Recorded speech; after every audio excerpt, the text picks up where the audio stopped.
So, is all Scripture God-breathed?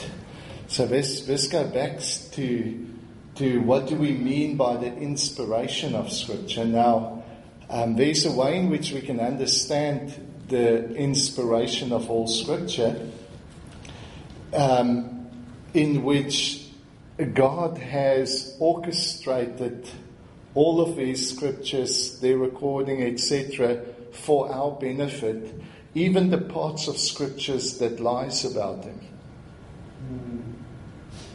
So remember we said Job 42 verse 7, God comes to Job's friends and he says, what you and your friends have said about me is not true.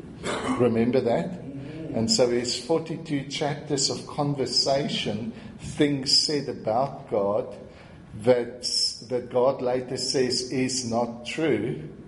But I can read the whole story and it is beneficial for me, and I can see how God inspired the capturing and the writing of the whole story.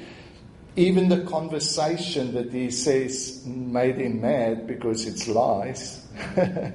And I can benefit from it because I can see what kind of lies we tell about God when we don't allow Jesus to be the final revelation of who he is.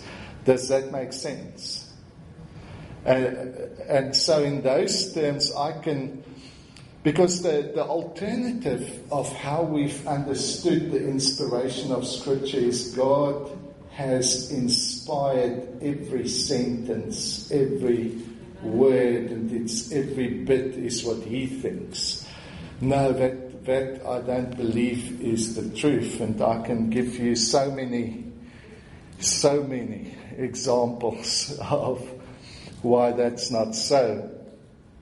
And maybe I should give you a few examples. You see, if your confidence is in the inerrancy in terms of the factual, historic, in every way the Scriptures is truth because God breathed it, if your confidence is in that, then your whole foundation is shaken and your whole confidence is depleted if somebody questions that. But my confidence is no longer in the inerrancy of Scripture, but in the love of my Creator and in relationship. Let me ask you another question. Did Paul or Peter or John, did they have the Bible you have? Why are they so confident in their relationship with God? I mean, shouldn't we be much more confident? We've got much more sure ground to stand on. No, the ground they stood on was never text. The foundation of their confidence was not, I am right, because I interpret the Scriptures correctly. No, it was the discovery that this amazing God whom we have encountered in Jesus, him and his Father has come and made their home in me. And I'm so confident in this friendship that my confidence is not on how right I am, but how loved I am. Okay. That's why in 1 John 4 he says, we've got outspoken boldness, even concerning the day of judgment. Hey, give me any topic, I'll be outspoken. Outspokenly bold, because the one conclusion that is an unshakable foundation that I can write in any book and I'll never have to go and edit it is I am loved, I've always been loved, and I always will be loved. Because if God is who he revealed himself to be in Jesus, then I'm forever loved. And so that is the foundation of my confidence. And that means I can now look at scriptures, what we've called critical scholarship, where we actually went and looked at who wrote it, when it was written, and what was added. For instance, the piece in 1 Corinthians, I think it's 1 Corinthians 14, that says, "Women, please shut up in church." You know that piece? Now you can... Please speak up. You can go read books like Misquoting Jesus. And in that book, he's a critical scholar of the text. He will show you that in the original documents that we have, in many of them that does not occur. And then in some of them it occurs in the footnotes. And then in others it occurs in different places in that chapter, which leads any scholar to conclude this was added later.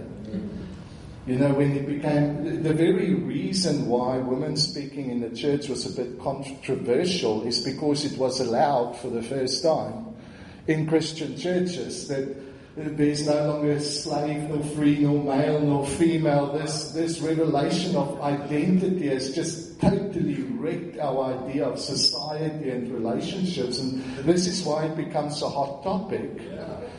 But later on, you know, the first, second century, the guys would really want to get control and the grip of this again, and so they put some stuff in there that suits their doctrine.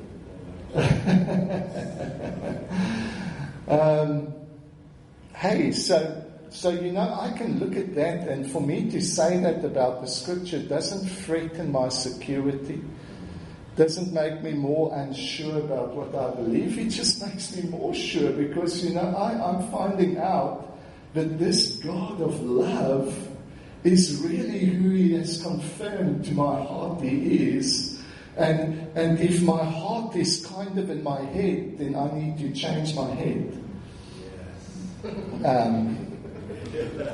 And some people say, well, maybe you just want God to be nice. That's why you interpret things these ways. Well, the same can be said the other way. Maybe you are projecting your own anger on God, and you want Him to be vindictive and angry, and that's why you interpret the scriptures the way you do. So, I mean, there's many things that the bottom line is, I find the scriptures incredibly beneficial. I love it. I study them, and I'm not afraid of critical scholars who tells me, you know what, Paul didn't really write Timothy. Now, that might be a shock to you or whatever, but you know, these guys have studied it for so many years, and there's opinions. You can open yourself up to opinions, and these opinions actually just makes it richer. Come on.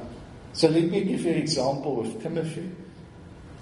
It's since the 18th century already, there was doubts whether Paul wrote it, and the doubts are very simple because of, you know, what these linguists, what these scholars will do is they will study the content of the language, the kind of words used, the structure, and the concepts.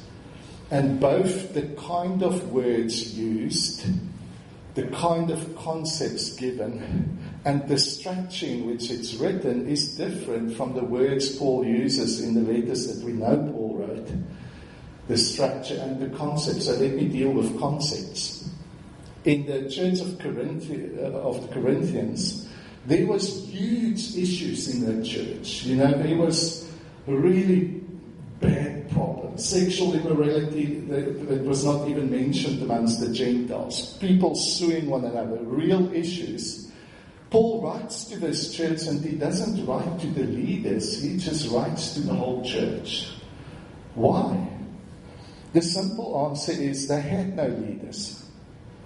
This is a young church that's just blossoming, and they are living in the expectation of the night has passed, the day has come, the imminent return of Christ is at hand. We don't even need leaders. In fact, don't even get married. If you're not married, just stay, because this is an urgent time.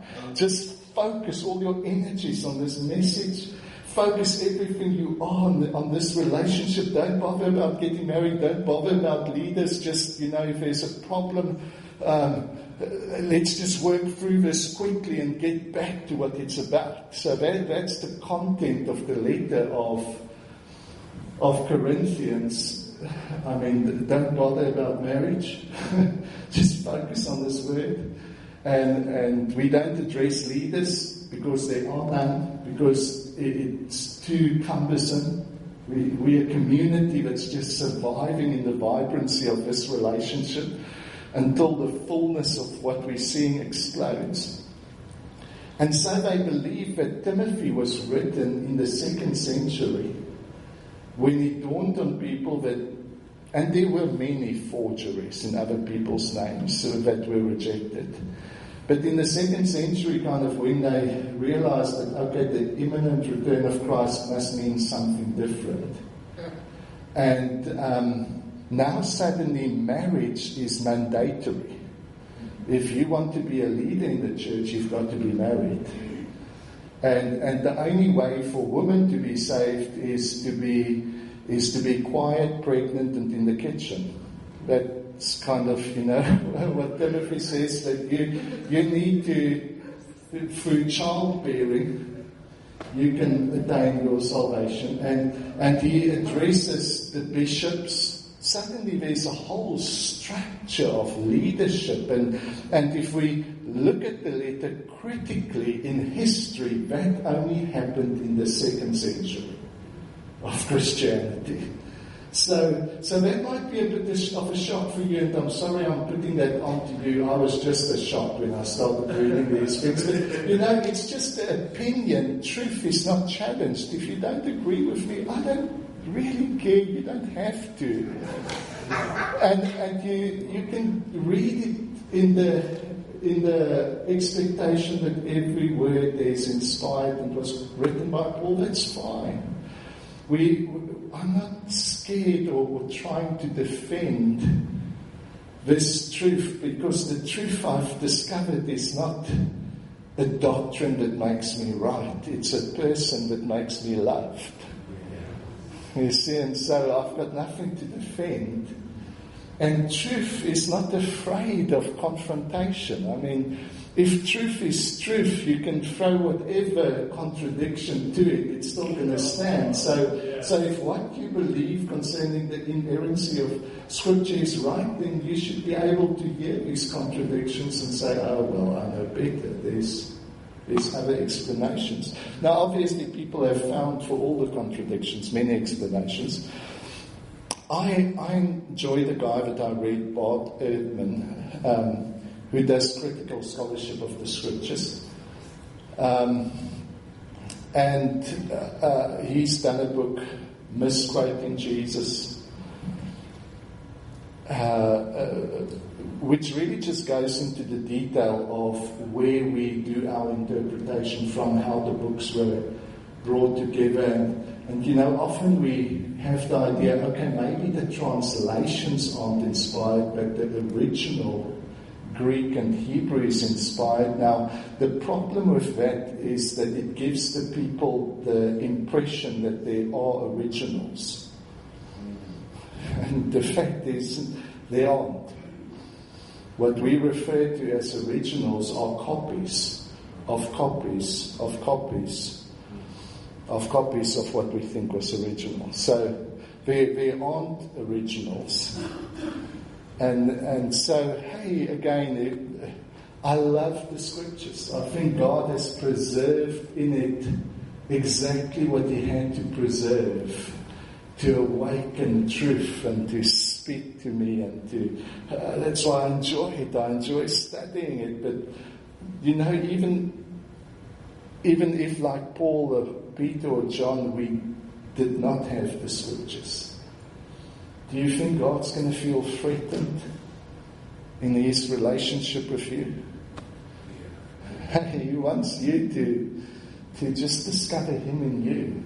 I love Madame Guyon, who in the 17th century, when it was even more unfashionable for women to speak and write about their relationship with God, she enjoyed the intimacy with God, started writing such amazing stuff that even the King of France started corresponding with her. And eventually they threw her in a dungeon because this was just unacceptable. But in one of her books, I love how she starts off the chapter, what confidence she had. In a time of great illiteracy, she starts the chapter by saying, I write this to those of you who cannot read. She had the expectation that this was going to be read to them, to people who are illiterate. She says, discover Christ in you and read Him. Your illiteracy is in no way a limitation for God's ability to reveal Himself. Read Him.